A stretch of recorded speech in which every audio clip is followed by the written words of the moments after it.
Banks create money out of nothing. When a bank extends a loan, it simultaneously creates a new deposit in the borrower's account and records a corresponding loan asset on its balance sheet, effectively generating money out of nothing. This is called the credit creation theory of banking. Economist Richard Werner proved this theory with an empirical study conducted in 2014. This simple concept is not taught in schools. Despite the importance of such a subject, it is ignored. In summary, the process of credit creation is done by individual banks.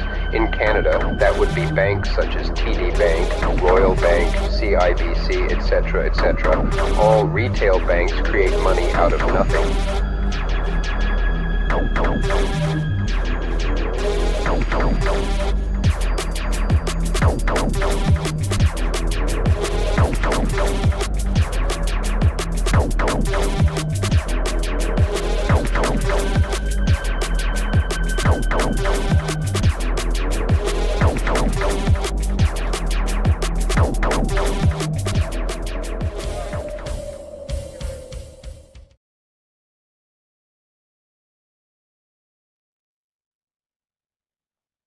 Welcome all.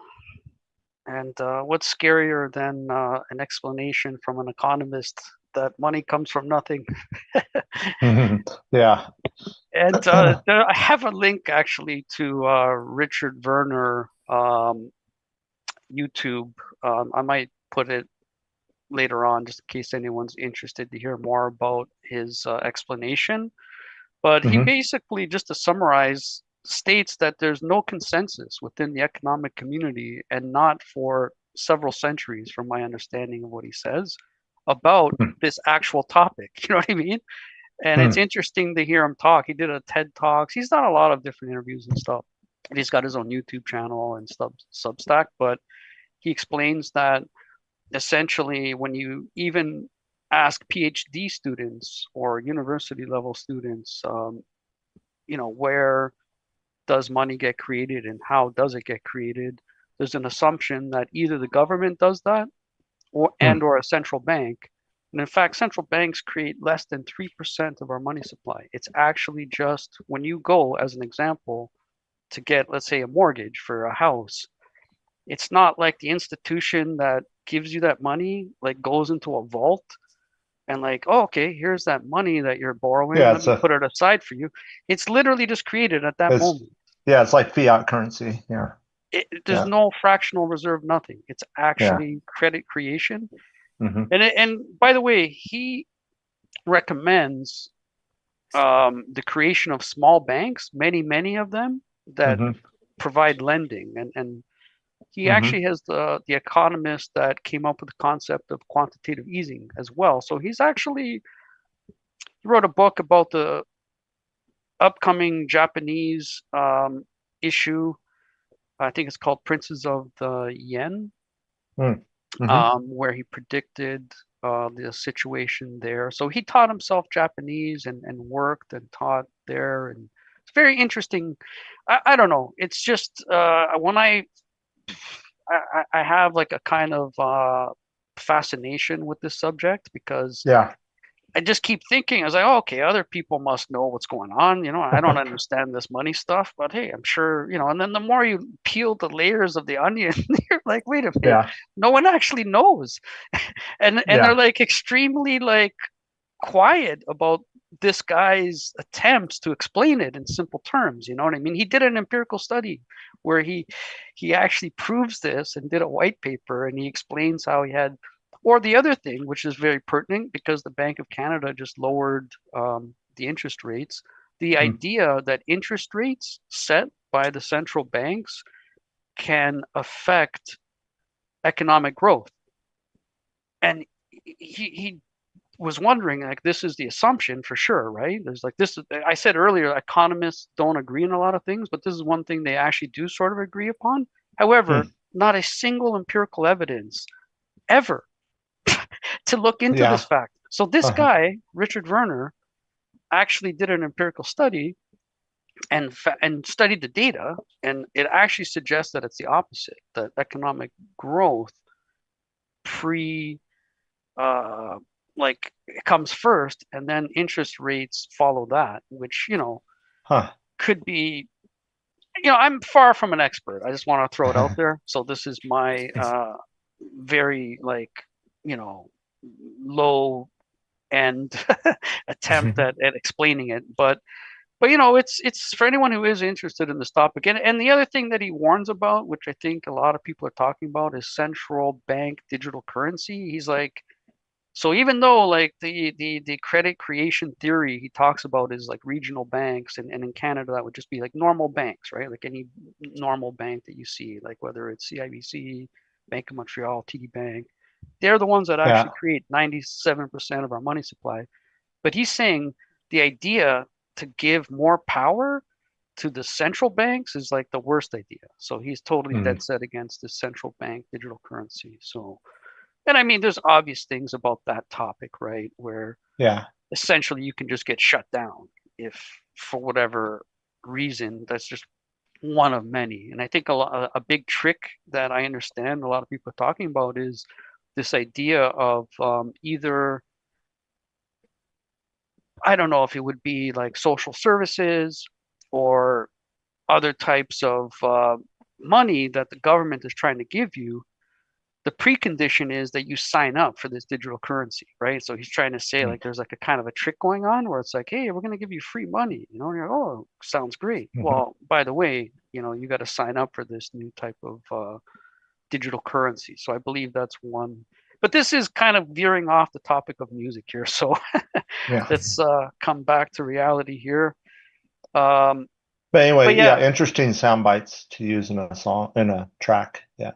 Yeah. yeah, no, he's a very interesting person, very articulate. One thing I like is when someone speaks very clearly, and Richard Berner certainly does. It's a very difficult subject, and I Hmm. think he does a good job of being simple and then getting really, technical at the same time, and providing like the rigorous, researched and science-based facts to back up the things he talks about, right? Which I think is very important and missing in a lot of discussions. At least my personal opinion is that empirical evidence and a scientific approach to things, Hmm. it actually seems to be missing when I hear things about economics. Frankly, there's a lot of like hocus pocus. So for me, it is very much. I've always considered this to be very much like alchemy. And when you actually Hmm. go back to the history of alchemy, which is a kind of an odd, whatever you want to call it, pseudoscience, where people tried to turn lead into gold, right? Yeah. Well, there's Yeah. actually a tie-in to the history of our financial system. Like the same people involved in that kind of stuff are actually the Yeah. people behind our stock market exchanges, and believe it or not. So there is a kind of sorcery. So thus the theme for me that makes sense for Halloween, just to throw Hmm. it out there. But yes, music wise, I'm excited to see a new member here, or participant, Mehdi. Hope I'm Maybe, yeah. pronouncing. Yeah. Welcome. Thank you. And It's not Philip is a long time member, so good to see you again, Phil. Yeah. okay. Jill was Hi, having nice to meet you. sound problems, but Yeah, I saw his note in the chat. he Yeah. will be Yeah. rejoining back shortly, hopefully. So it's going to be probably a short meetup, but nonetheless, Hmm. the show must go on.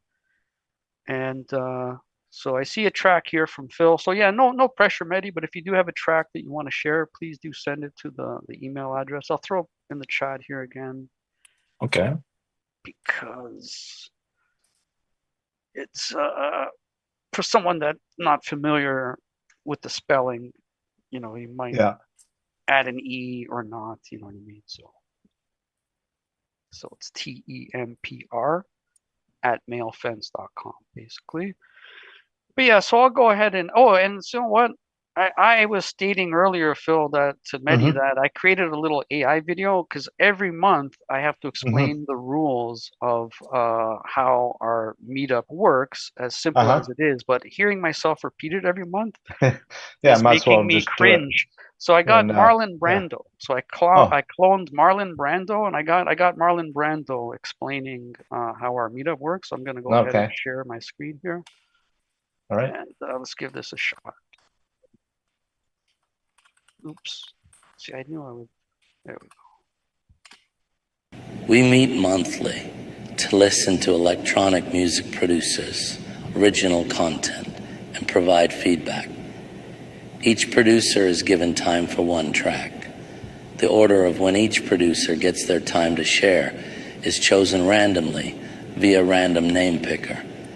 Producers are asked to send their links and/or files ahead of time. The email address is in the event details. During the meetup, the presenter will play back each producer's content. After each track, the group does a round table with participants in Zoom and discuss the track. That's funny. You I know, like it. nothing more dramatic than Brent. Yeah. But That's yeah, funny. and by the way, in the spirit of Halloween, I want to recommend a Canadian movie, Guy Madden, Dracula, Tales from a Virgin's Diary. I'm not gonna. Okay. This is like a pretty long video, so I'll Mhm. just play like the first intro. So you'll have to watch this on whatchamacallit, on the YouTube, Oh, on YouTube. Okay. and it's just like the intro. So I'll play like Yeah. 5 minutes of it, right? Don't forget to mute everyone. Yeah.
Anyway, I highly recommend that movie. You can watch the full movie on YouTube.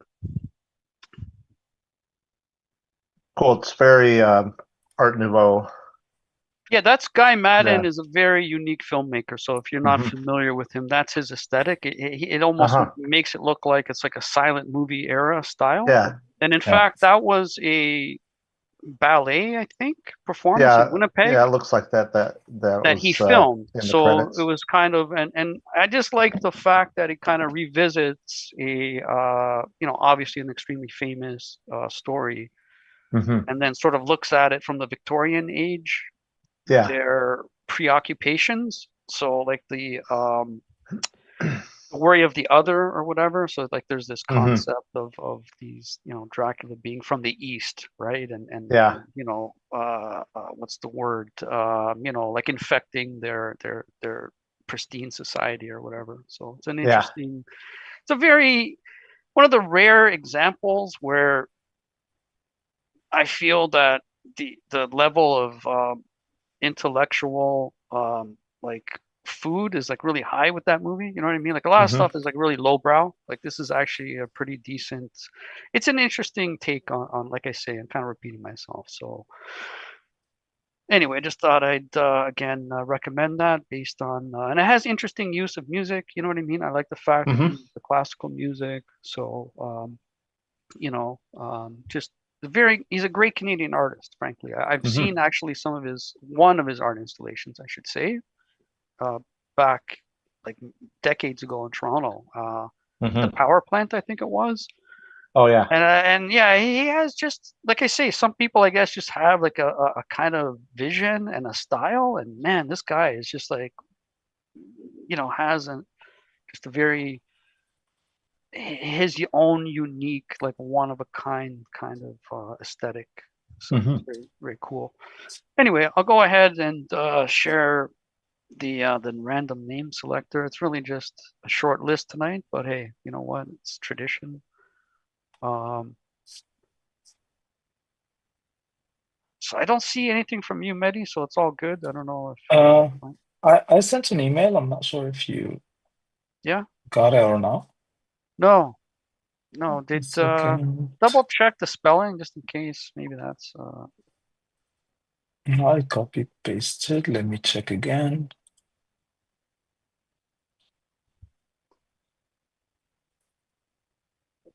so.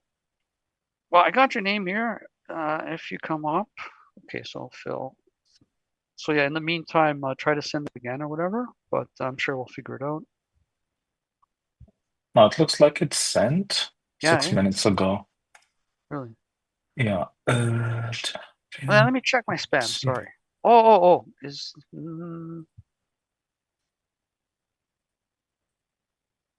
don't know what this is. By the way, Lenny, the name picker just showed up on the YouTube stream, so it's there is a bit of a delay, but just FYI. Yeah. Just so Well, that you know worse that than like normal. when the well no, I mean when the song ends, probably give another 10 or 15 seconds Yeah. before. I'm Yeah. trying to balance that, but yeah, good Hmm. recommendation. Yeah. I have a backup email too, Mehdi, just in case. But since Phil has basically let me just copy his link. He's up now anyway. So Phil, do you want to Hmm. introduce your first track here, the Halloween track? Yeah, so the Halloween track is actually an AI video that I did to a track that I wrote. So I wrote the track first, and what I did was I loaded up Omnisphere and searched for spooky, horror, scary, evil, whatever tags came up, and I just used patches in my library that had those kind of tags, and wrote a track. And after I wrote the track, then I went to Midjourney, produced a bunch of still images, and then animated those, and then cut it all together in Premiere and came up with this track. And it's kind of like what might be happening inside of someone's twisted mind that's in an asylum. Anyway, it's meant to be kind of spooky, scary. So hope you enjoy I it. like it. I And like it. What an it's a intro. video. Yeah. Yeah. All So right, anyway, let's check it out. don't forget to mute.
Spooky.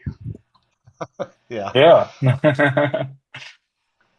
That was nicely done. Very. Oh. I stated in the beginning, like the intro really captivated my attention, and the sounds were, it was a good production. Like I could see that in like in the IMAX theater, like that would, Oh yeah. Yeah.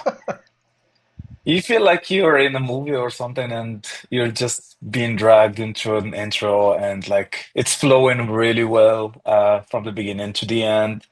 Like even though there were scary images, but the music was kind of mellow, so it's Hmm. nice mix. Yeah, it's more and what was interesting is I found these voices, like there's a evil laugh in the library, and Mhm. I did it down an octave, and I didn't sync it up to those videos. I just found the videos that matched those kind of voices. One of them Yeah. I actually reversed to make it fit, and yeah, so it was kind of interesting to just try that as an exercise. Yeah, it was nicely done. Oh, yeah, thank you. yeah. No, it was. Can't say enough about it. I mean, I think the whole AI thing. I know I talked about this last meetup, and Hmm. possibly am beating a dead horse at this point, but obviously it's a big thing. You hear about it in the economy, you hear about it from content creators, Yeah. many people who are employed, or Hmm. whether self-employed or whether through, like old media or whatever, they feel threatened in many cases. And you even hear Hmm. people talk about, music, frankly, being created by AI that's like just slop. Hmm. But I think you and Peter and other people demonstrate that by editing and by adding the human touch, in my opinion, to AI, you can actually create some interesting, better than interesting, actually. And I think it also levels the playing field. This is one criticism Hmm. I'll make, or one reply I will say to many artists that complain, like, oh, because I heard people on Night Ride FM or synthwave Yeah. radio station community who I respect, and it's great music. But I really I find very interesting hearing a lot of their points of views where if they see an album cover for some independent artist making synthwave and it's made Hmm. with AI, they just Hmm. skip over it because they assume that Yeah. it's going to be garbage. So I Hmm. was shocked by that. I was like, holy smokes, man. Yeah. Like not everyone's Picasso, number Yeah. one, and number two, not everyone can afford to pay Picasso to make their album cover for their, Yeah. Bandcamp release. You know what I mean? But just to throw Yeah. it out That. there, I think Yeah. I people mean. appreciate the human now more than Hmm. anything because, yeah, sorry, go ahead. So No, I was just going to say that I somewhat agree with what they're saying. I can understand that, but because sometimes it is hard to tell what's being made by AI as far as some of these tracks. But um, I find that if I have there's an established musician or somebody that I've known before the AI thing came around and they're using AI, then I know that more than likely they're doing legit music. But yeah, it's hard to know. But yeah, I mean I'm doing all my videos with AI now because I just didn't have stock footage or the ability to do it, for that's what I real. mean. That's what So, I mean to say. Yeah. Like and if you're if you're Stanley I'm Kubrick,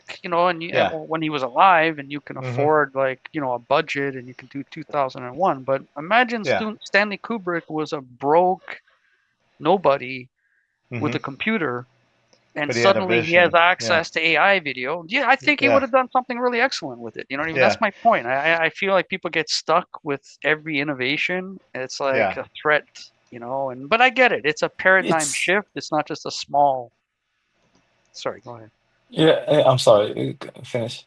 No, no, that I was my didn't, point. I didn't mean to cut you. It's just I see it every like with every generation. Like for Hmm. example, when digital plugins were a thing, basically, I don't know, producers back then they were like, no, it will never be as good as like analog, Hmm. like to hardware, for example. So it's kind of democratize art or making something or being Hmm. creative. And uh, AI as all the other tools, I'd like to see as a like a tool. That's it. Hmm. That's not something that could create a piece end to end like you just did. That was like a piece that was put together, a lot of thought went to it, like a lot of steps and like human touch. That's something Hmm. that the AI won't generate just like that. That's never Yeah. going to happen. It's just a tool that we need to get familiar with and understand how it works and use it to Yeah. our best. Yeah, that's what I'm doing too. Like that, for example, I just looked on my Midjourney and I rendered out over 1,000 uh, images and video clips just for that 4 minutes. Wow. Yeah. Because some So of there it's you go. garbage, some of it's not, and some of it's weird and goofy and has mistakes. And so you have to become an editor, you have to become a, a, a director because you have to write the prompts and get what you want out of it. And yeah, I mean it's opened up some ways for me to kind of enhance what I do musically without um, having to, like Lenny said, have a budget that's Yeah. you know millions of dollars. I mean, if you Yeah. imagine shooting something like that in real Yeah. film, you Right. could to get the um, makeup and lighting and the film and all that stuff and then cut it and edit it. Yeah, it's gonna be Yeah. So a it's long it's process. like any tool, it can be used Hmm. for good, it can be used for bad, right? The obvious one Hmm. is like a knife. I always say, you can use it for protection, you can use it to cook, you could use it for bad intentions, like just a Yeah. murder or you know what I mean? So it's, Yeah. I agree with what everyone has said though, basically. So it's good to hear some different opinions on the matter. But anyway, Hmm. so Phil, you sent another track as well. So as Yeah. you had stated earlier. Yeah, this is I'm trying to remember what I used for this track. Let's see if I actually wrote in on my audios page. This is an older track, but thought I would just play it again. I don't know if I've ever played it in this group, but I used VPS Avenger on this one Okay. for all the sounds. So yeah, it's called what is it called? Forever Is Now. Yeah, All right. Yeah, I got it all queued up. bit of a So change from the last one.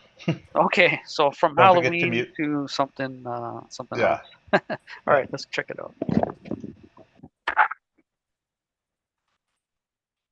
Don't forget to mute.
Yeah, nicely done, Phil.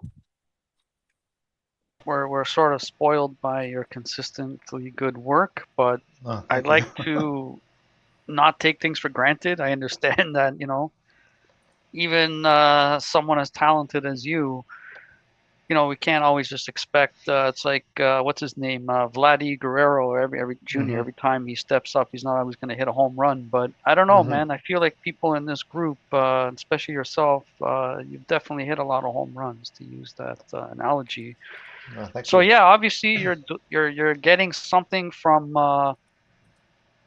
some inspiration, that some energy that comes through. But yeah, like the thoughts that came to my mind when I was listening to that, I wrote it out there. But very visual. But that's very much the case with almost all of your music.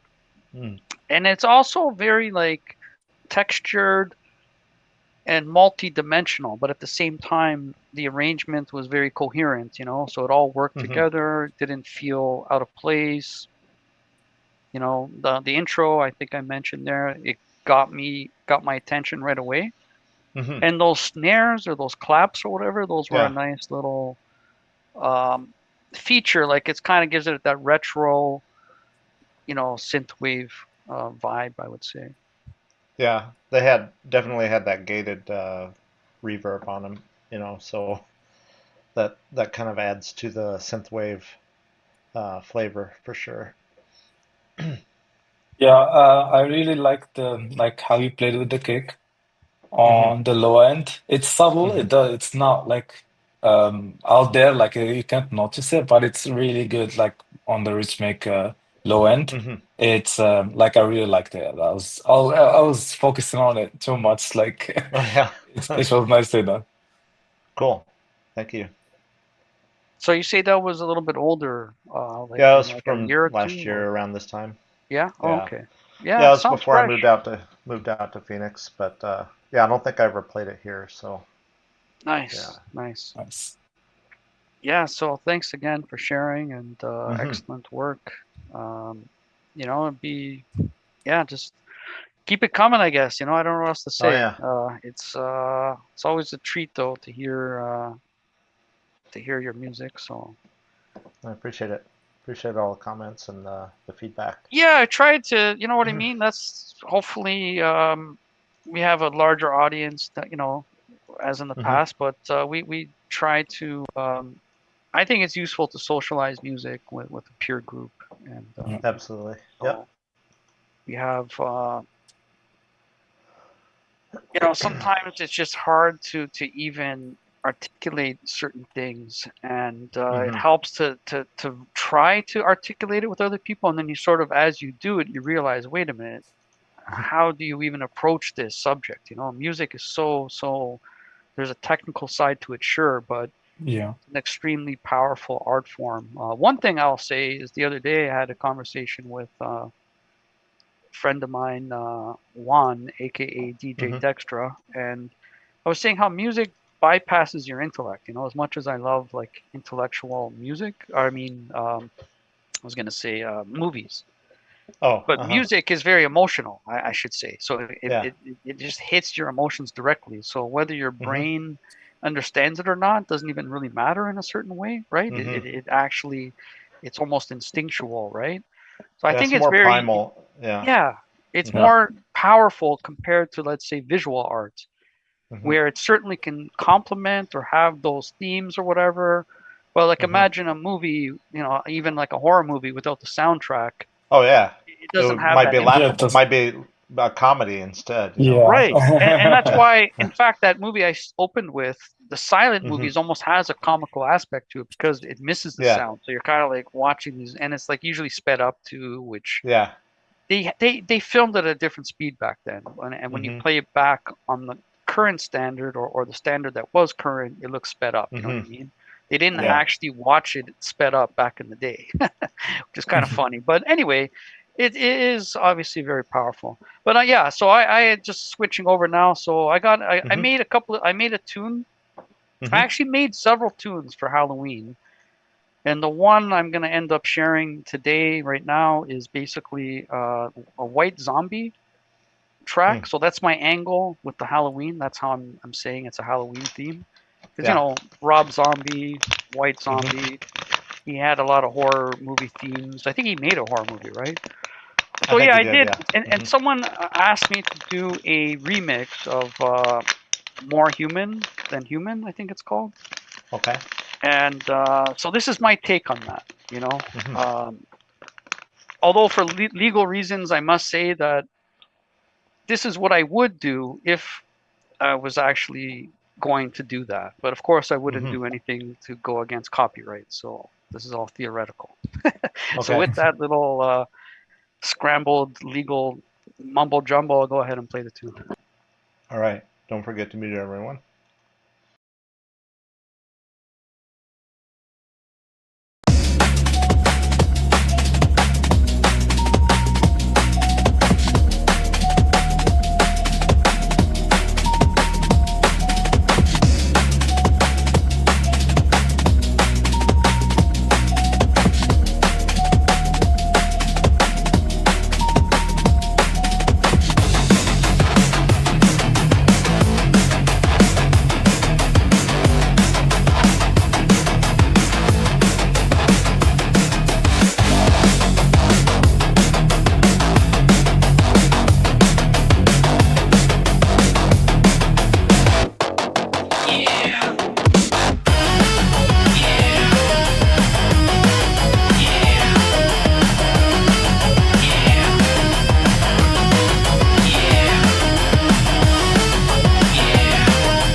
Well, I'm glad you guys were feeling the Halloween theme there at least. It's pretty nice. I like the drum transitions. Uh, Yeah, like the break and the rock rhythm. Like it's really nicely done. Like to like just switch between the two. It's also a nice yeah, arrangement. yeah. I agree. I mean, he just did a really good job of like piecing all the sections together of the song and making it flow as one piece and having the transitions and the cuts and stuff. It just all worked really well. Yeah, yeah, that was one of the challenges, or I would say many times with some of the song structures that, um, I don't want it to be repetitive. At the same time, I don't want it to be um, too all over the map because I do, and then definitely in the past, I would have a tendency to really wander, and I'm trying to keep the piece more intact so Hmm. that Hmm. I use the word coherent a lot, I've noticed, but it's the best way Yeah. I can think of to explain what I'm trying to say, right? So, and Hmm. and so originally this was an instrumental, and I Okay. felt that after the drop, if you, or sorry, the second drop or after the break, it felt very repetitive. So that's Hmm. definitely one improvement with the vocals. It added enough variation so that even though certain sections you might hear again, one time was with the vocals, one time it wasn't. You see what I mean? So I actually was really happy with how the vocals fit in because that was done at the end. So, and Hmm. I used essentially an AI technology within Virtual DJ, which is a DJ software where you can turn stuff into an acapella. I think now even Oh Ableton has yeah. that built Hmm. in. But, Hmm.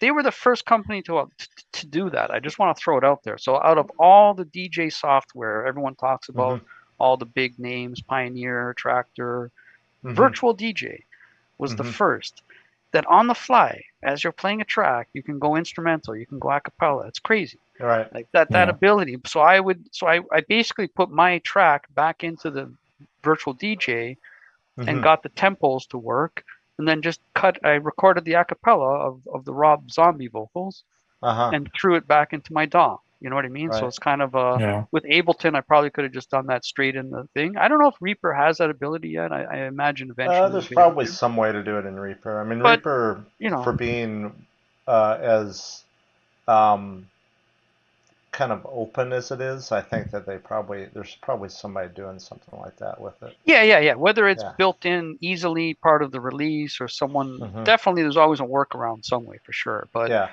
anyway, I also took liberties, so in terms of it being a remix, I Hmm. took liberties with verse and what part of the vocals to put Yeah. in.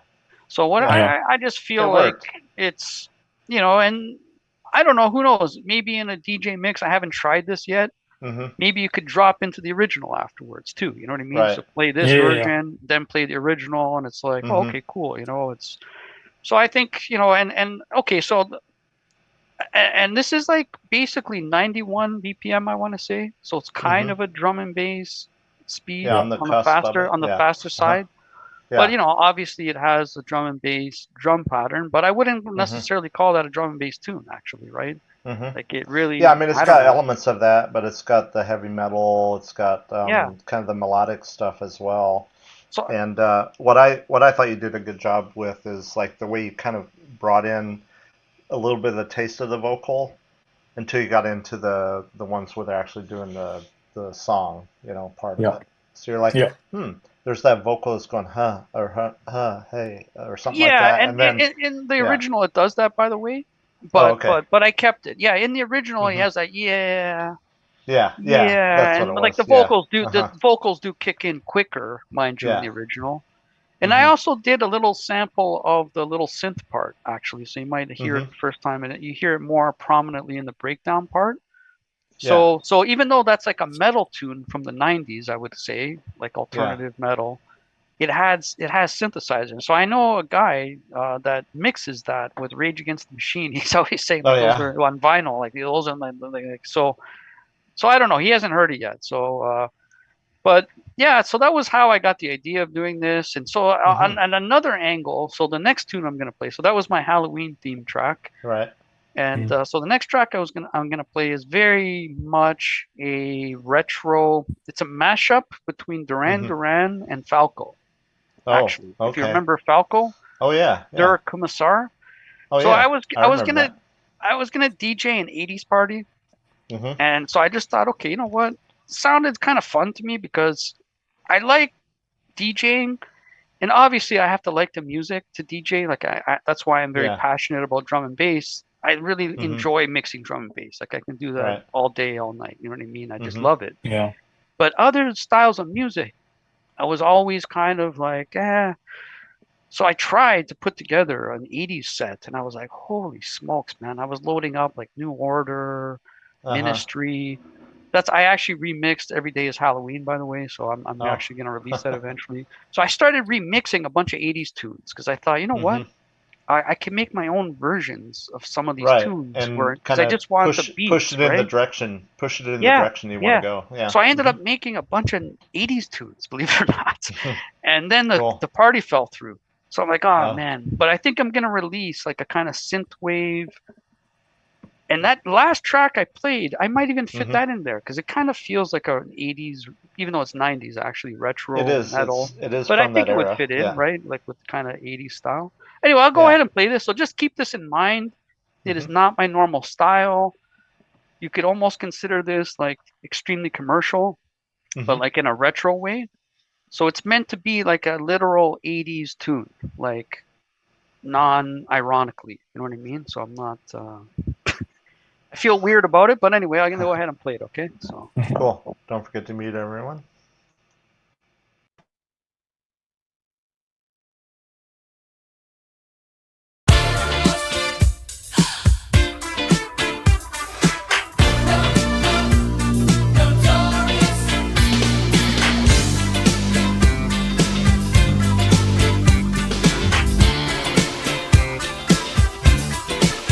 Check it out,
Yeah, so if you need an 80s DJ, I'm available for bookings.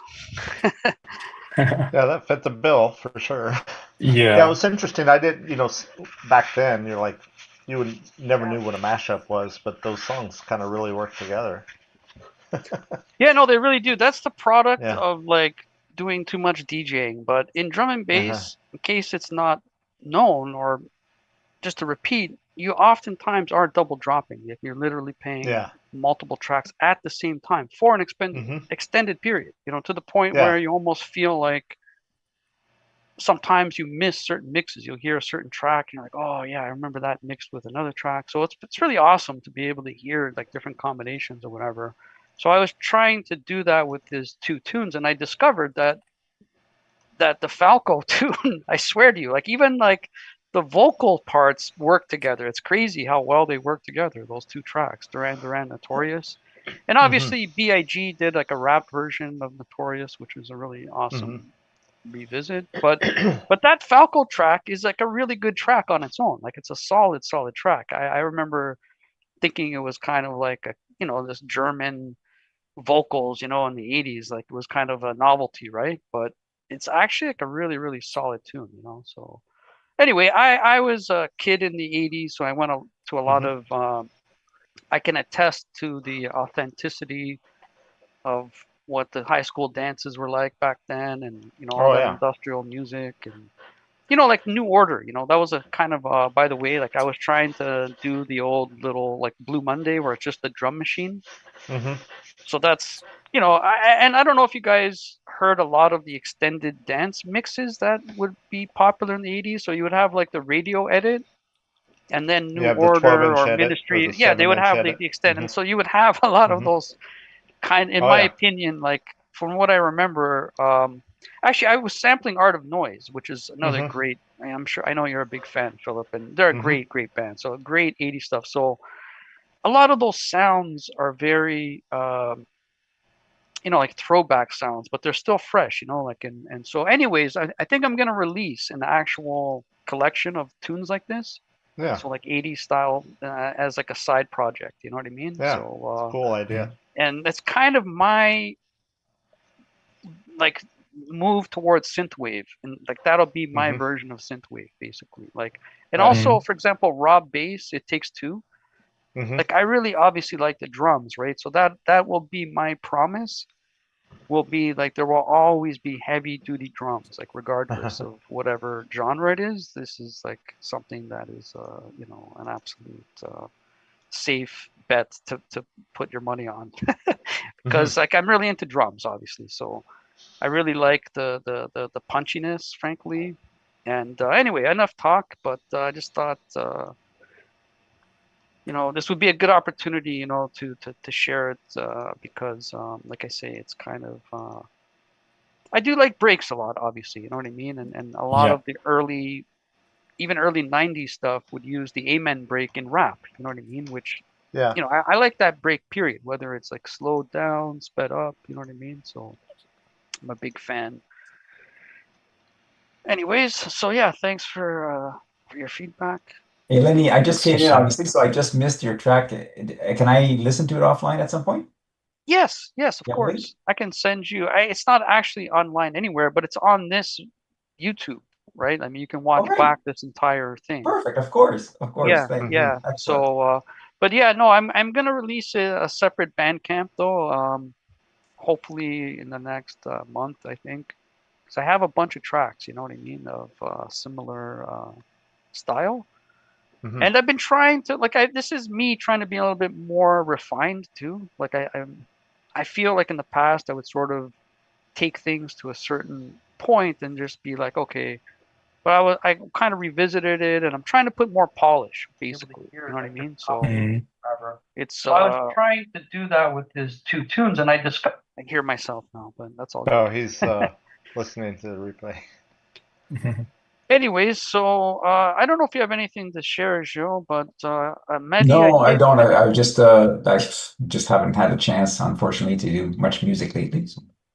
No worries, no worries. It's always good to see you and hear from you. So Yeah, it's nice And to be here as always. you know, and it's yeah, like music, you know, it's sometimes, you know, it does take a lot of time, and we I've been on like I've been inspired, I'm not gonna lie, lately, but I totally understand, you know, Yeah, the inspiration's there. I just don't have the the time. time. And Oh, I okay. don't know what you guys, Yeah. but I can't just sit 15 minutes Mhm. and then start working and then close it after 15 minutes. It takes me that long just to start getting into my project and into Yeah, the at least an so hour.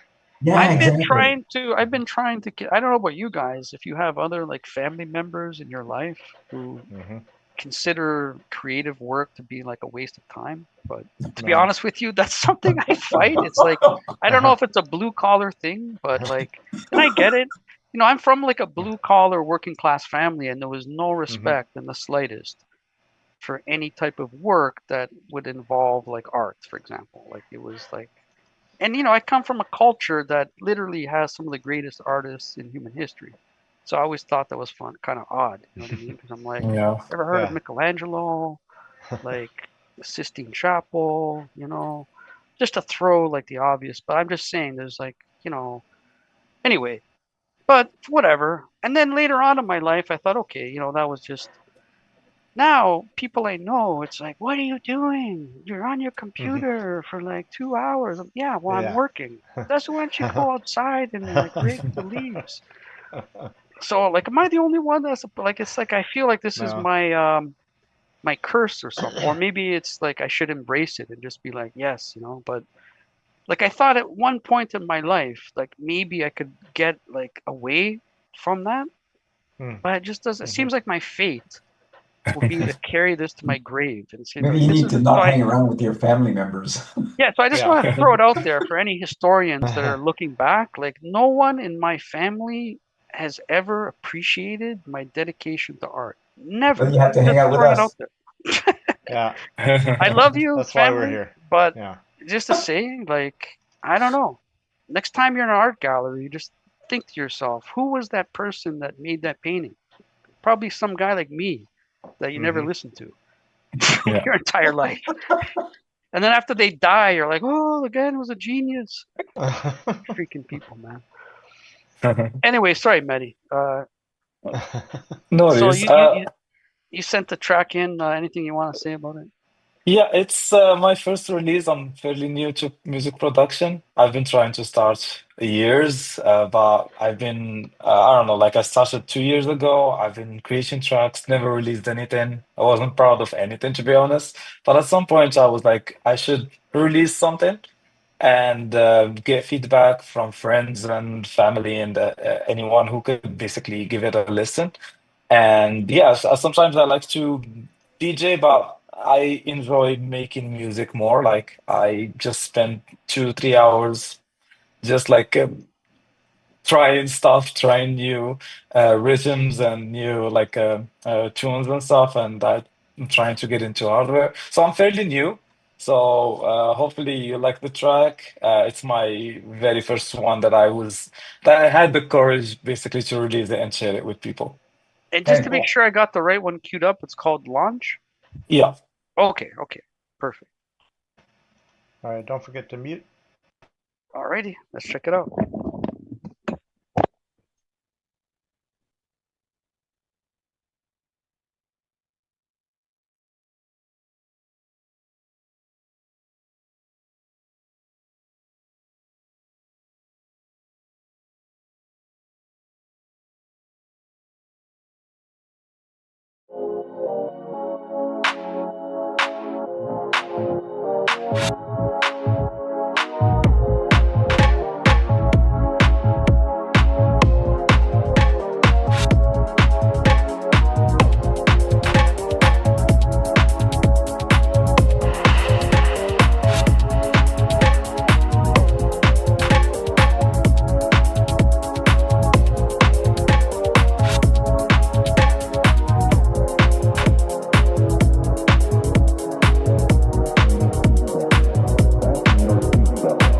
Fasten your seatbelt.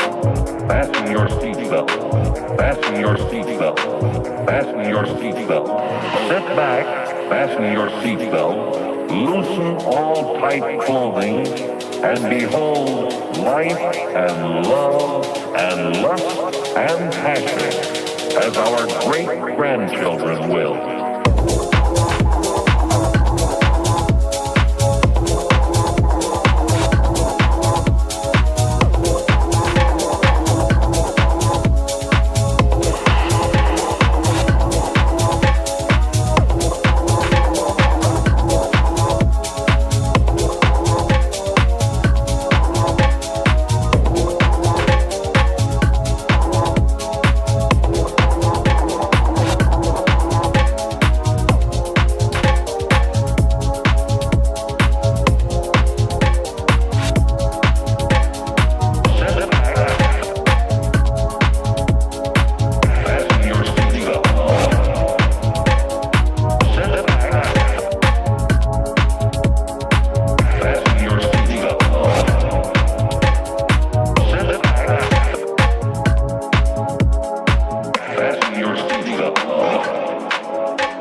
Sit back, fasten your seatbelt, loosen all tight clothing, and behold life and love and lust and passion as our great-grandchildren will.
Yeah, that's a banger, man. Great. That was Thank fun. you. Thanks. I shared the original sample. I just give a sneak peek why I released that one, why I named it Launched. Basically, it's kind of I don't know. I consider it as a start for That's a like banger, man. me That was sharing fun. my music. Thanks. That's why I named it Launch. And the original sample I linked it on the chat. It's basically Yeah. called it's the trailer of a movie. So that's the Hmm. soundtrack of that. So basically, it's kind of like the vocal was basically trying to launch the movie. So that's why I used that sample. Okay. Yeah, fits well. Fits really I just well. quickly listened to some of the samples from the original sample, and Hmm. it's pretty crude. So it's pretty risque. So I'm glad you left some of that out because this way it's more acceptable, I guess. It can reach more people. Yeah, thank you. Yeah. And another thing I like what you did is that a lot of people when they start music production like this, especially dance beats, they just throw the kitchen sink in there, everything. They just oversaturate it, the frequencies and the number of sounds and tracks, and you really gave it room to breathe. I really like that. Hmm. Thank you. Thanks a lot. Yeah, I mean, it was good, a good arrangement all the way through too. I mean, just how you brought everything in and had a bit of a breakdown here and there, and then you got you got a lot of mileage out of that vocal, but you kind of teased it here and there, and you didn't kind of play the whole thing. And then towards the end, you like hear more of this story of what this guy's talking about, right? Yeah, Yeah, very cool. thank you. And Yeah, very what interesting DAW do you timing use? too. Sorry. I was gonna say, what I DAW do you I use? use Ableton Live. Oh, okay. Uh, Uh-huh. yeah, I tried FL Studio at the beginning. It was so complicated for me. I don't know why everyone finds it super easy, but for me it was complicated more than Ableton. With Ableton, I basically used Serum for the for the synth and also Mm-hmm. the drums, multiple drum packs here and there. And the most challenging part is dealing with the vocal because it's so gritty and so it has a lot of noise if you listen to the original Mm-hmm. sample. So it was a bit challenging to make it blend with digital music, I would say, because Mm-hmm. it would sound off. So I tried to have a long like Reverb? not long reverb, but the synths I was using like a long release, so it could Mm-hmm. kind of have a vibe to it that blends with the vocals. That was the most challenging part Mm-hmm. of this track. Instead of cleaning up the vocals, you covered the greediness of it Yeah, with no, it's cleaned, but I didn't want to over clean it because otherwise it will lose the charm of yeah, all the sample. Mm-hmm. yeah, I was just gonna yeah, repeat what I put in the comments there about like the timing. I just like the fact that it Mm-hmm. was, a very interesting. It was a very simple polyrhythm, but nonetheless, it was a sort of polyrhythm going there. So it's really nicely done. Yeah. The only thing could be the playback. You never know, right? We're going from SoundCloud, but loudness. You know what I mean? It's always a plus, in my humble opinion, with dance music. Mm. Punchiness. So this track deserves the maximum polish, if you will, Yeah. because it's a very good arrangement. So if there's anything anyone can do to help in that direction, I don't know if you mastered it within Ableton I or. Yeah, I did master it within Ableton. I'm still learning. It's a bit hard to learn everything at once. So I yeah. try to kind of bring the loudness a little bit up. I used limiter before, at the end of on the master channel, I used the limiter. I used kind of a loudness meter. I try Oh, to okay. bring it to minus 40 lofts. Mine's I 14. get Okay, okay. Yeah. So Yeah, I tried my best, but it's at the same time I'm using studio monitors, but my space is not well made. Like it's not a studio. I right. just play it there. I play on my AirPods. I play on my phone and see whatever works. But yeah, I will Mm-hmm. learn more with time and get used to mastering techniques. Yeah, it's obviously a subject that is well spoken about. There's an obsession for obvious reasons, and it's kind of something that it's both an art and a science, right? So there's a lot of technical, but there's a lot of human, subjectivity involved, and Yeah, obviously listening to dance music, especially with like speakers that are geared towards that, if you have an opportunity, is always a huge plus. yeah, And the other And thing Bruce, is to do a back to back, throw in a reference track, another track that you really like. And literally, and it helps to actually to throw it into a DJ mix. You said you did some DJing. That's when you yeah. really will hear where that's when I would notice I'm big time always with my music. I was like, holy smokes. I went Mm-hmm. from crystal clear, loud, every frequency is like, you know what I mean, cutting yeah, yeah, through. And then I'm like, whoa, we're in the desert. You know what I mean? yeah, Like, yeah. I don't know. But I'm like always I'm afraid. improving, but I'm just saying, like, and even just the loudness. Actually, this is it's not even fair, frankly. And there's a lot of people that hate the loudness wars and all that. Yeah, Older tunes are quieter. You know what I mean? Like Yeah, I can yeah, say yeah. for drum and bass, you play an old jungle tune, especially vinyl from like the 90s, and you try to go back to back with something that's released in the last few years, and it's gonna be like night and day, Yeah, right? yeah, So yeah, we're just used to like insane levels now, frankly, across the board, yeah, and yeah, you see -8 LUFS, you know what I mean? Like that's not yeah, yeah, unusual. that's Like too you you much. you Yeah, you see like, you know, the sausage waveform, as they say, right? No peaks at yeah, all. Everything is just squashed. And so, I like the diversity within our meetup groups specifically because there's so many different approaches that people take. And I mhm. think Richard, I don't want to speak on his behalf, but he mentioned this before where, he can appreciate a little bit more headroom and a little bit more valid frequency, whatchamacallit, peaks and valleys and whatnot. So, Yeah. In Dynamics. yeah.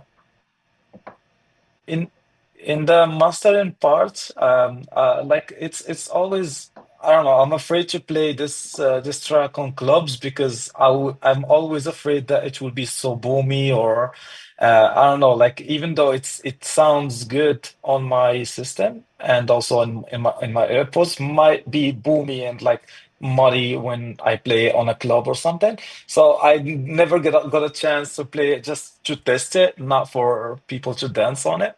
So yeah, I try to cut the low end as well to like 40 or 50 hertz just to avoid that boominess, but at the same time it might sound thin in a club. So it's right, it's it's really tricky to work with this stuff. And what helped me a lot is the Ozone plugin.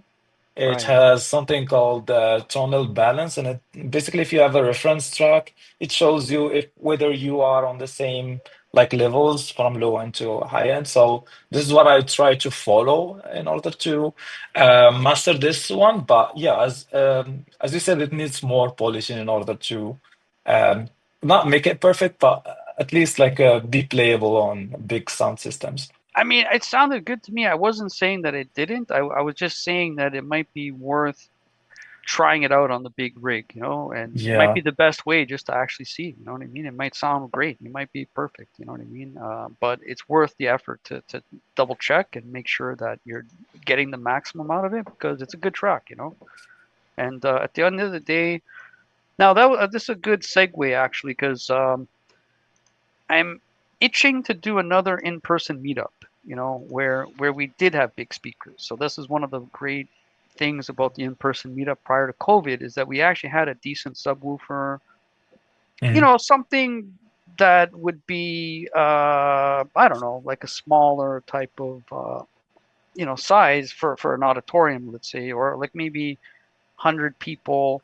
I think that sound system would have been enough for like easily 100 people type of venue, for example. Yeah. So Oh yeah. we're not talking, you know what I mean, the Rogers Center or supposedly Dodger Stadium has a good sound system, although it's going to be the sound of crying hopefully when the Jays wrap this up and you know, but yeah, I'm a longtime Blue Jays fan, so I'm not just jumping on the bandwagon, but Yeah. Next two of us.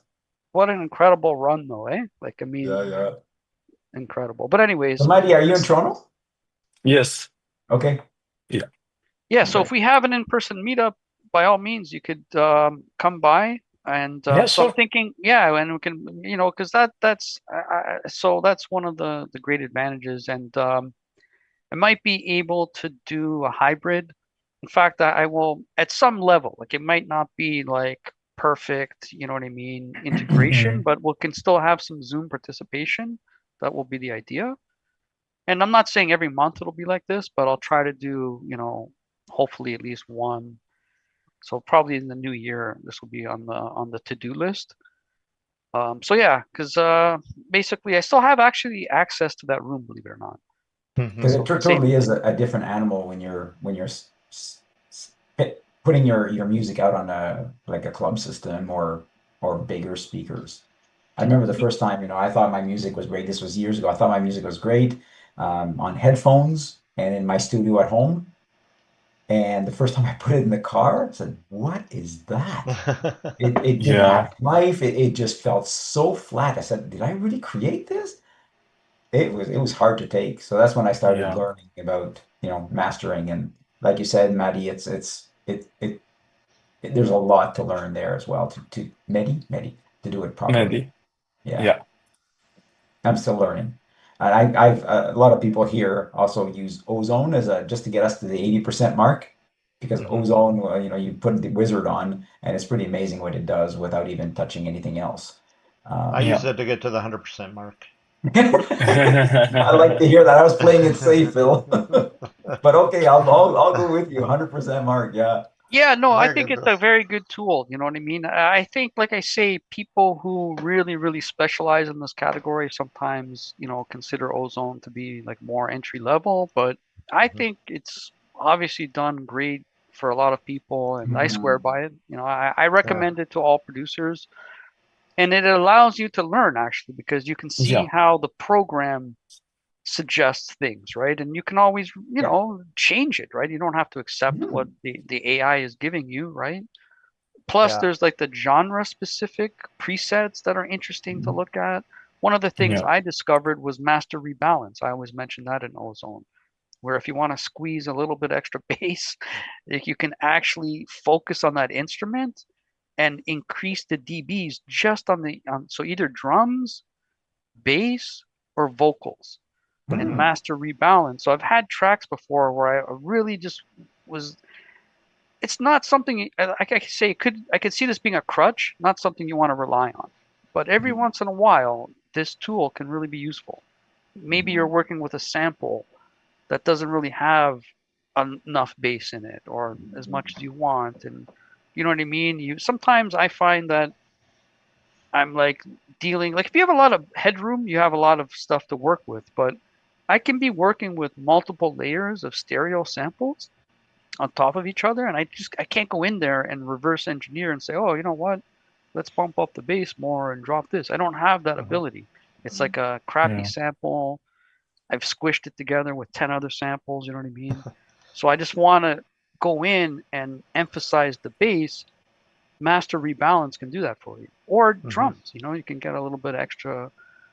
Um, and it's all very much trial and error. So but it is interesting to see the people who I would be. Who knows? Maybe another thing I have on my to-do list for 2026 is to get some guests. Mhm. People maybe who specialize in mastering. If I can find someone that might do like a little session or whatever, just to talk about their approach, right? I know Yeah. Pro Tools is like a very maybe less so today, but it used to be a common thing in so-called professional studios. You know what I mean? Mhm. I think you probably see Ableton more and more personally. However, Pro Tools is definitely so. I went to a recording studio where I saw someone. They had like 6 things in their chain within Mhm. Pro Tools for their mastering. You know what I mean? And they have very good speakers typically, right? That are well Yeah. suited for mastering. That's the other Mhm. thing about Yeah. if you go to a professional recording studio in general, because I can be accused of oversimplifying things, but in general, they're going to be very neutral Mhm. speakers. They're not going to sound Yeah, you even don't want a as lot of color incredible. there. You want Yeah, that to doesn't. have that response. But, on that note, no pun intended, you can learn how to master on your equipment if you know your equipment. So Right. if you're always listening to stuff on your system, you're probably going to have a much better chance of getting a better mix out of it than if Yeah. you were And just headphones. going into some random Current random value, like me, I space would have and been doing the it. last person to say this, but current Hmm. value, my favorite drum and bass producer, who I think is a genius, he makes his tunes, including mastering, with Hmm. headphones. This blew my Oh mind. I yeah, didn't think it was yeah. possible. He was like, yeah, I'm in the airport. I have my Hmm. laptop, I have my headphones, and he has like a huge collection of different headphones. A lot of them need like Hmm. serious amps to drive them properly, right? Yeah. Yeah. But so that's an angle, right? I mean, if he can do it, Hmm. I even asked him this. I actually literally had a conversation and I said, "Do you use your headphones but like know what you're hearing will sound like with the big speakers, like you're saying. You know what I mean? Like, so knowing your Right. equipment. So in other You words, can train knowing that. yourself. Yeah. And he's like, no, I actually just listen to the headphones.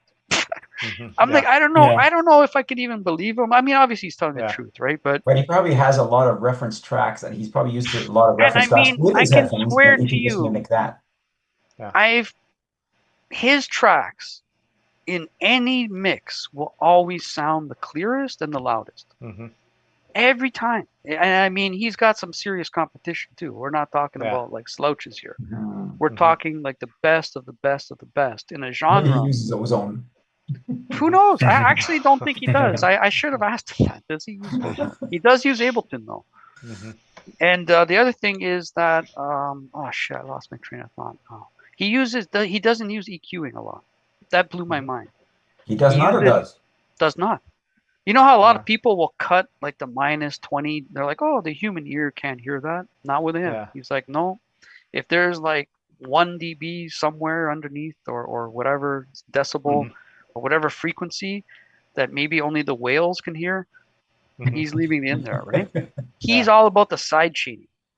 That Yeah. was a revelation to me. So like a lot of Mhm. times I do the not old fashioned, but the rock approach to mastering. Mhm. Each instrument has their frequency range, which is good advice for most Yeah. 99%, I would say. I don't know what percentage, but it's a safe bet to say you want your guitar in this range, your drums in this range. Well, drums have different components, but anyway, vocals are in a certain range. And we would say classically, especially if you have competing bass, you want one to be prominent. It's very easy for me. What I will do a lot of times is I'll just cut the EQ on the second bass. You know what I mean? I only want the mid range to come through. In fact, I did that on the first track I played. I had the synth line sample from the original track. I didn't want it to compete with my bass, so I just cut the bass out, right? But what I'm saying, from what I understood, my interpretation of Tim, current value, is that he won't do that. He'll actually keep that and uses that. I mean, I guess with enough side, and plus he had a lot of different levels of side chaining. So he had like full side chaining with the drums, partial with the other instruments. So I don't know. I just offer that just to say that this is a subject that has, many, um, like seasoned Aspects. opinions. You know what I mean? Yeah, and aspects. But I think that it's interesting to and like I say, like if coming from any other person, you might be like, okay, whatever. But this is the guy that literally every track is the best produced track in my opinion. Like both technically and also creative. Like the man is as much a creative genius as he is a scientific genius. So I highly recommend if you're into neurofunk and that kind of more aggressive type of drum and bass, you really should check out Current Value. I think sometimes there's subtleties in this music that I don't know that like I say, even from a technical perspective, a lot of the approaches, it's like groundbreaking. It's like new, like every time, you hear a track, it could potentially be like, well, I don't know. I'm venturing off into just hyperbole. But yeah, I just he doesn't get enough respect in Toronto. I guess this would be make it more clear. If he doesn't come to Toronto, has Current Value ever played in Toronto once? A man of this genius in a city that purports to love drum and bass. Why is Current Value not booked? I'm literally ready to book him, and then people tell me, yeah, but who's going to come and see him? What do you mean who's going to come and see him? Anyone that has any clue. Right. Well, and then I guess that number, unfortunately, maybe it reveals something. I don't know. I don't want to say anything else, but the fact that he doesn't have enough appreciation in the city of Toronto makes me angry, to be honest with you, because the guy's a genius. You know what I mean? Like people like that should be playing in our city. I don't know. I have a very simplistic view sometimes of things, but it bothers me that people have so much talent that wow, it's like you should be jumping to buy tickets the minute it's announced. Like Current Value in Toronto, I'm buying that Yeah. ticket right away because that'll be like the best thing you will ever experience. You know?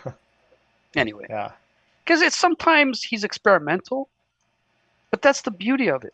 Someone that can like actually accomplish the the dance music side and at the same time be experimental, and a lot of electronic music and especially drum and bass falls into that category. But I think that's what sometimes people get. I don't know, I'm reading into it, but I'm guessing, but maybe some people think it's too experimental. You know what I mean? Like that's kind of like the Yeah. knock on current value, which is pathetic. You know what I mean? No one ever actually has said that openly because I think they would be too embarrassed to say it. But I challenge anyone to say that publicly, that you think he's too experimental. That'll show, your true allegiance. Because that's the other thing. I just want to throw this out here. Another thing that's going to get me in trouble, but oh well. Since it's Halloween, well, tomorrow, anyways.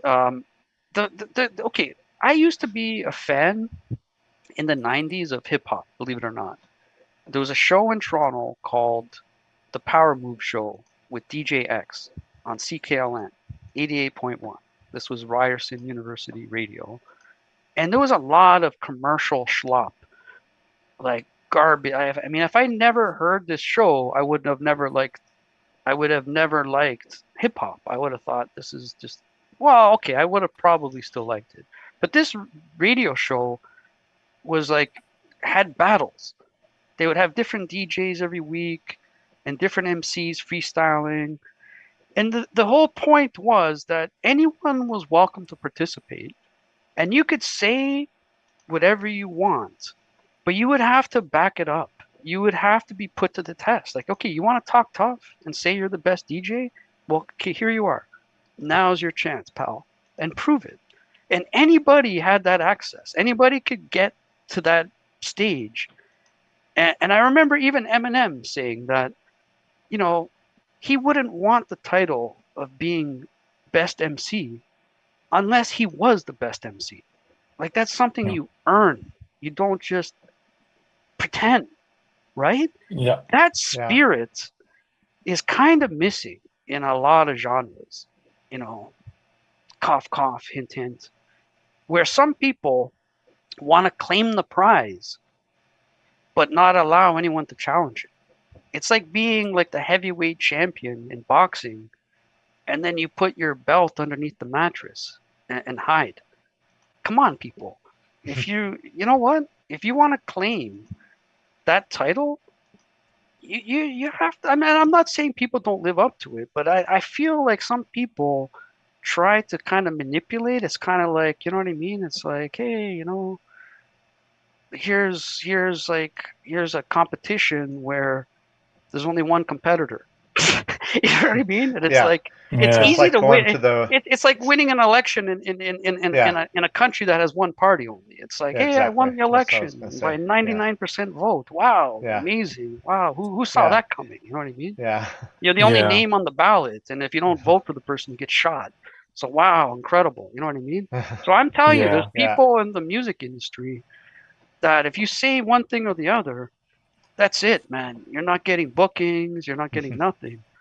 So I feel like the old school 90s hip hop era where people were more open, I would say, to allowing competition, frankly. You know what I mean? Healthy competition, and there is healthy competition among the big names, I think.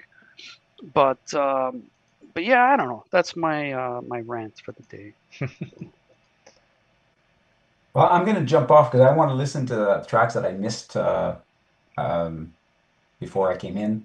So I'm gonna go Yeah. listen to those now. Yeah, no, I think we're gonna wrap it up. But thank you all for joining. I know it was a smaller audience, but it was good stuff nonetheless. I really appreciated all the good contributions too about the discussion, and hope to see you again next month. We'll Yeah, do it nice to see again. you guys. Have a safe Nice to Halloween see tomorrow. you. Cheers. You And too. take Nice care. to meet Go, you, Maddie. go, Jays, go. Go Jays, go. All right, guys. Bye Take care. All right, bye. bye. Bye.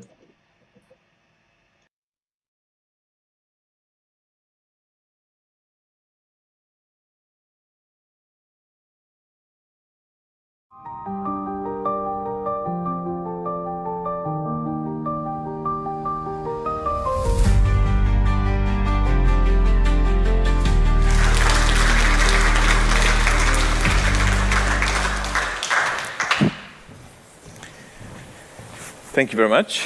It's a pleasure to be here. And I will talk about some of the secrets of the financial and economic system. Now, talking about economics, the track record of macroeconomics has been quite bad. And recently, not too long ago, in the Journal of Economic Perspectives, some senior professors of economics have admitted that macroeconomics hasn't made any progress in at least a century. Economists today are still trying to figure out what they already tried to figure out 90 years, 100 years ago, namely what determines economic growth in the short term, in the long run, how does fiscal policy work, how does monetary policy work. And sure enough, economists continue to be surprised by events such as the significant inflation we had in late 21 and 22, and recurring banking crises, or things like very high Chinese economic growth in recent decades. Why the inflation surprise? Well, actually, many economists thought that the central bank policies of 2020 were the same as in 2008 when there was a financial crisis, namely quantitative easing, when actually the policies were very different. In 2008 there was no inflation, so they thought it's also going to cause no inflation. And so basically they were wrong. Now when the 2008 crisis hit, economists thought they could comment when the journalists asked them questions. And really, if they'd been honest, they would have said, sorry, we can't give any comment. Why? It's a banking crisis, it's big, markets are down, please comment. Well, sorry, we can't comment, would have been the honest answer. Why? Well, our theories, our models, don't have any banks in them. But of course, they sort of tried to talk their way out. Now, the reality is banks do matter. In the leading textbooks, in monetary economics and the economic theories, they're represented merely as financial intermediaries, gathering deposits, doing their thing, and then lending out money. And so that's actually the justification why they think they can drop them, because an intermediary shouldn't really have a big impact in their own right. But actually, as we saw with the 2008 banking crisis and many other instances, banks do matter. And that really surprised economists, but it also proved that macroeconomics without banks is really wrong. So how do banks actually work? Well, that's been controversial. And a bit more than a decade ago, I actually conducted the first empirical test of how banks really work. And as far as we have records, the first such test in the 5,000-year history of banking. And I did find that the textbook story of how banks are just financial intermediaries is wrong. But before we come to that, another question. Where does money come from? Together with some of my students, I published a book with that title, Where Does Money Come From, more than a decade ago. And when you ask people, the majority gives the answer, well, something very important clearly, so it's the government or it's the central bank. And we did this survey of over 1,000 people in Frankfurt, 84% thought that is the answer. But the government doesn't create any money, and the central bank creates only 3%, sometimes a bit more, 4 or 5% of the money supply. Who creates the majority and allocates the majority of the money supply? Well, by now you may have guessed that it has something to do with the banks. Most money comes from the banks. That's how what my empirical tests found. The process is really the opposite of what they tell us. Banks don't gather deposits and lend the money.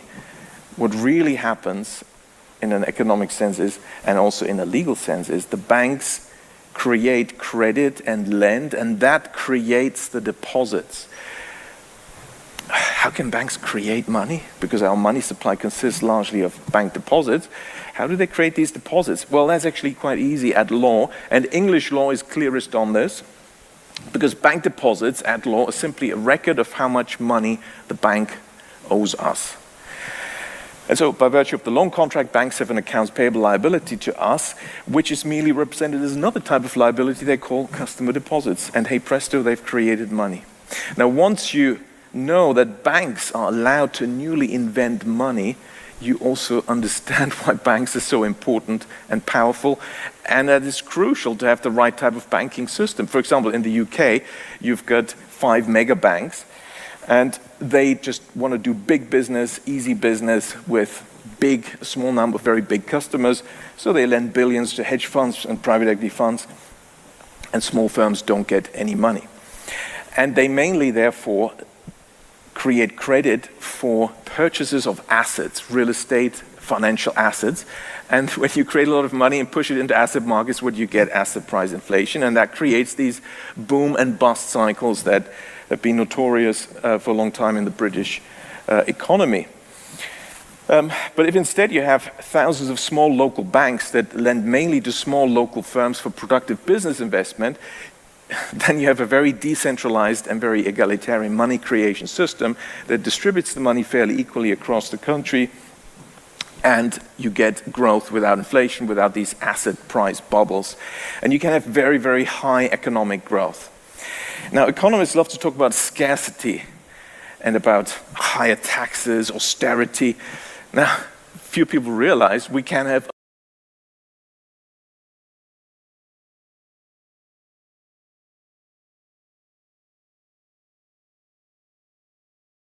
abundance for all if you have the right economic system. We can have high, steady, and sustainable economic growth. That's been proven by the East Asian economies that grew 15% annually